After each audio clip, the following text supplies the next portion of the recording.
Un derecho que tiene que ver con las cuestiones económicas y que de alguna manera es contrapartida de los llamados derechos sociales, es el derecho a la propiedad privada. El derecho a tener bienes como propio, a administrar esos bienes como uno quiere y a disponer de esos bienes como uno quiere, o sea, de desprenderse de los bienes y cederlos, venderlos, regalarlos, etcétera. Esa es la propiedad privada. Es el derecho individual de las personas de tener bienes. Respecto de la propiedad privada, hay distintas visiones que son contradictorias y a veces se enfrentan, y hay grupos sociales, partidos políticos, sectores, países, incluso ideologías, que tienen visiones diferentes de la propiedad privada, miradas diferentes. Por un lado tenemos la mirada del llamado liberalismo. El liberalismo nos propone pensar a la propiedad privada como algo muy amplio, y por eso se llama liberalismo. La propiedad privada como algo que tiene que ser libre. O sea que las personas tienen que poder acumular, reunir y usar los bienes que son de la persona como quieran. Y entonces propone que los bienes tienen que ser privados, las empresas tienen que ser privadas, los campos tienen que ser privados, etcétera, etcétera, y cada uno manejar sus bienes de acuerdo a su deseo y su voluntad.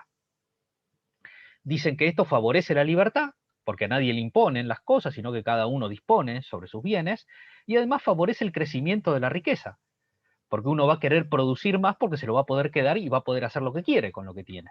Y entonces se va a producir más y de esa manera va a crecer la economía. En la mirada de enfrente hay dos visiones que están en contra de la propiedad privada, sobre todo de la propiedad privada productiva. Plantean que los bienes con los cuales se produce el campo, las fábricas, las empresas, no tienen que ser privadas. Una de estas visiones es el anarquismo, que plantea que la propiedad privada en realidad es un robo, porque es algo que uno le quita a otro y que favorece la desigualdad. Entonces una persona tiene mucho campo y entonces otra persona no tiene campo para trabajar.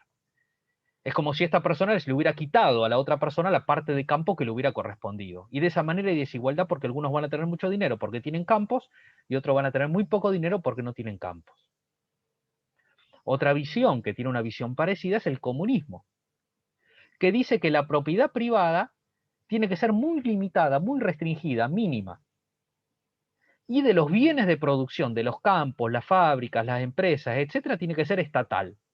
Tiene que ser propiedad colectiva, no privada. También para asegurar la igualdad. Porque dicen que si es privada, algunos van a tener mucho más bienes que otros y se van a poder aprovechar. Frente a estas visiones extremas, propiedad privada muy amplia o propiedad privada sin propiedad privada muy chiquita, tenemos la visión o el planteo de la doctrina social cristiana, que ha tenido mucha influencia en Alemania, por ejemplo, en Francia, que propone que está bien la propiedad privada, está bien que las personas tengan bienes, porque es una garantía de la libertad y hace que los bienes se cuiden mejor y se los haga producir. Pero no es el derecho principal la propiedad privada. El derecho principal es el derecho de todos a poder acceder, a tener la oportunidad de conseguir lo necesario para vivir. Por eso la propiedad privada es un derecho secundario, que se respeta siempre que se respete el derecho primario de que todos puedan tener acceso a lo necesario para vivir. Y por eso la propiedad privada tiene una función social. No tiene solamente una función individual para beneficiar a su dueño, sino también tiene que servir para todos. Y este es uno de los fundamentos más importantes de la expropiación. Si hay un bien particular que es necesario para el bien de todos, el Estado lo puede adquirir y por supuesto le tiene que pagar a la persona de la cual se la quita, para que haya igualdad y para que haya justicia. Pero esto tiene que ver con la idea de un respeto de la propiedad privada, pero un reconocimiento de la propiedad privada como algo secundario que cumple una función social. El liberalismo, entonces, defiende la libertad y por eso propone que las personas tienen que ser libres para tener propiedad privada, para acumular propiedad privada y para decidir sobre su propiedad, sin que nadie les diga lo que tienen que hacer, ni el gobierno, ni el Estado, ni otros. El anarquismo y el comunismo están en contra de la propiedad privada, sobre todo de la propiedad privada de los bienes de producción, de la propiedad privada de los campos, de las fábricas, porque piensa que da lugar a desigualdad. Y por eso propone que tiene que ser comunes, por eso se llama comunismo. La propiedad tiene que ser común. ¿De quién tienen que ser los campos? Comunes, no de un dueño. ¿De quién tienen que ser las fábricas? Comunes, no de un dueño.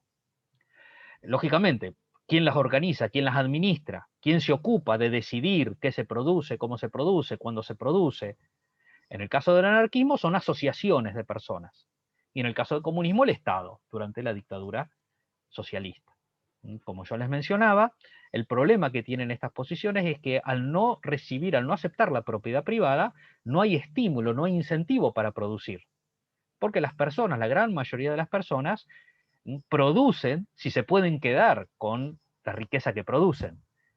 Si se la va a quedar otro, en este caso el Estado o el grupo o la sociedad, no se produce tanto, y eso es lo que ha llevado a que los países que han establecido sistemas económicos sin propiedad privada hayan fracasado y el comunismo prácticamente no exista o exista mínimamente. Eh, Ahora, entre anarquismo y comunismo hay una diferencia fundamental. Para el anarquismo hay que sacar al gobierno y en lugar del gobierno poner una asociación de personas para que gobierne. Anarquismo quiere decir sin gobierno. Para el comunismo hay que establecer un gobierno de los obreros, una dictadura del proletariado que le llaman, para después llegar en el futuro a una situación donde no tenga que haber gobierno. Pero los dos coinciden en su ataque a la propiedad privada, en su acusación de que la propiedad privada trae desigualdad, hace que algunos tengan mucho y otros tengan poco, y por eso sería mejor que la propiedad no sea privada.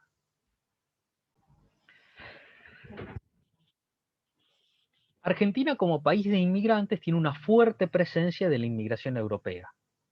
Eso se traduce en elementos favorables a los inmigrantes, a los que vienen a la Argentina. Por ejemplo, la mayoría de los países americanos y europeos pueden ingresar en la Argentina a sus habitantes sin necesidad de un permiso previo, lo que se llama una visa.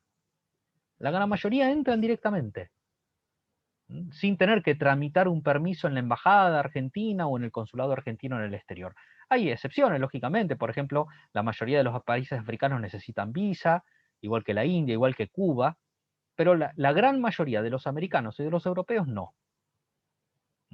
Y una vez que ingresan a la Argentina hay un organismo que es el que se ocupa de la migración, que se ocupa del control de la frontera para ingresar, y una vez que están aquí, de los extranjeros, que se llama la Dirección Nacional de Migraciones.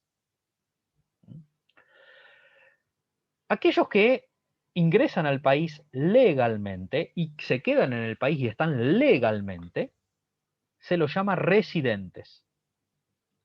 Y hay tres categorías de residentes. Están los residentes transitorios, los que se quedan en el país poco tiempo y la ley le permite quedarse poco tiempo. Por ejemplo, los turistas, los que vienen a hacerse un tratamiento médico, se vienen a operar porque hay muy buenos hospitales aquí, o que están de camino, porque por ejemplo están yendo de Brasil a Chile, pasan por Argentina, mientras están por Argentina, yendo hacia Chile en auto, por ejemplo, están en tránsito. Estas residencias transitorias generalmente duran un máximo de 3 meses, pero se puede renovar si es necesario. Después están aquellos que van a venir a quedarse más tiempo a vivir a la Argentina, que son los residentes temporarios. La regla es que no puede durar más de 3 años una residencia temporaria, pero se puede renovar también. Por ejemplo, el que viene a trabajar con un contrato de trabajo, entonces pide la residencia porque lo contrataron a trabajar en un lugar con un contrato por 1 año. Se vence el contrato, le hacen 1 año más, se le renueva por 1 año más. O el que viene a estudiar. Hay muchos inmigrantes que están en la Argentina estudiando, que no se piensan quedar acá, sino que están para estudiar. O deportistas. Así como hay argentinos que triunfan en el fútbol extranjero, también hay extranjeros que juegan el fútbol en Argentina y son residentes temporarios. Van a estar acá el tiempo que dure sus contratos de fútbol. Artistas también, cantantes, actores, actrices. Y además existe la residencia temporaria por nacionalidad en Argentina, porque Argentina le da un beneficio a los que viven en el Mercosur, Brasil, Paraguay, Uruguay, Venezuela y Chile y Bolivia, que es darle la residencia temporaria simplemente por su nacionalidad. A raíz de eso es que hay muchos venezolanos que se están yendo de Venezuela desde los últimos años porque están muy mal en Venezuela, porque es un gobierno muy complicado el que tiene Venezuela, y entonces muchos vienen a la Argentina. ¿Mm? Y no tienen que demostrar nada, simplemente con mostrar que tienen un documento que vienen de Venezuela ya se pueden quedar acá. ¿Mm? Primero con residencia temporaria y después, si se quedan más, pueden pedir la residencia permanente. La residencia permanente es la que pide alguien para quedarse definitivamente, no por un tiempo. Y que puede ser una persona que ya tuvo residencia temporaria y se quiere quedar, ahora definitivamente, o que es familiar de un ciudadano. Cuando hay una persona que no reúne ninguna de estas posibilidades, que no entra en ninguna, porque entró como turista, pero ya se le pasaron los 90 días de turista, o ingresó para estudiar con una residencia por estudio, pero dejó la facultad, o dejó la carrera que estaba haciendo, o perdió el trabajo y no consiguió uno nuevo, y se quedó, no se fue, pasa a ser un residente irregular. No ilegal, porque entró legalmente. No es que hizo trampa y entró por la frontera, cruzó un río. Entró legalmente, pero está irregular. No cumple con las reglas. Y Migraciones lo que hace cuando lo descubre es le da un tiempo para regularizar, para arreglar su residencia, para incluirse en algunos de estos tipos de residencia. Y si no lo hace, se tiene que ir. Y si no, se lo saca. Ustedes ven que a la derecha hay bloques de colores. Hay dos bloques verdes, acceso a la salud y acceso a la educación obligatoria, que abarca a todos, porque todas estas personas, todos estos inmigrantes, sin importar el tiempo que van a estar o no, tienen derecho a acceder a la salud. Si tienen un problema, pueden ir a un hospital. Y le puede decir, a ver, usted no, usted es turista, no lo atendemos. O a usted se le venció la residencia, está irregular, no lo atendemos. No se puede. O lo mismo a la educación obligatoria. Imagínense que un chico ingresa acá con su familia como turista y se quedaron acá y hace 2 años que está y el chico no va a la escuela. Cuando lo vayan a anotar en la escuela, lo tienen que anotar en la escuela. No le pueden decir, no, mire, usted se le venció, usted no tiene residencia, no importa. Lo que sí importa, que sea un residente regular, es para poder ir a un hotel o para poder alquilar un departamento o una casa, porque ahí sí, si uno va a un hotel, ¿no? Y en el hotel le van a pedir el pasaporte y van a ver, usted te podía estar acá 90 días nomás y ya lleva 2 meses, lleva 4 meses. No, porque no hice el trámite. Bueno, hasta que no haga el trámite no lo podemos dejar en el hotel y no le pueden contratar la habitación.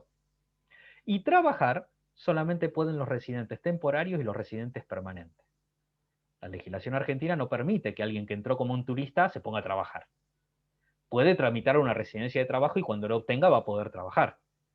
Pero la idea es que no, tiene que obtener una residencia por trabajo el que va a trabajar.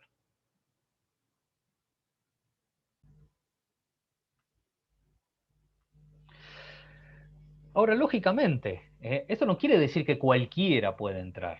No, por un lado, como vimos, hay algunas naciones que necesitan una visa para entrar, o sea, necesitan tramitar un permiso en el exterior.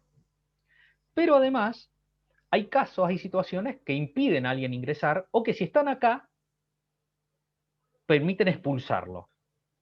¿Cuáles son estas condiciones? Por ejemplo, si presenta documentación falsa. Una persona pide una residencia por trabajo y falsifica el contrato de trabajo. Se descubre, no puede ingresar, no tiene la residencia y se lo puede expulsar. O si se descubre que tenía condenas penales, que había sido un criminal, aunque haya cumplido la pena, pero fue condenado. También se lo puede excluir en ese caso, si tiene condenas penales. Y se lo puede, en algunos casos, si hubo alguna irregularidad, puede ser expulsado. O si intentó entrar legalmente al país, ilegalmente. Por ejemplo, cruzó el río nadando.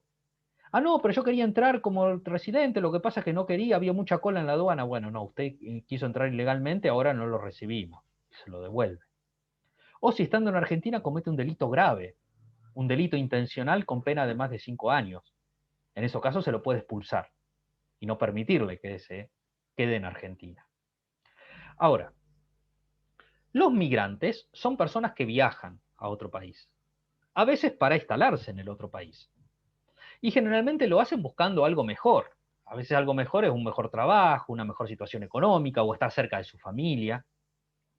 Pero hay algunos casos de personas que se trasladan a otro país porque no pueden seguir viviendo en su país o no pueden volver a su país porque corren peligro.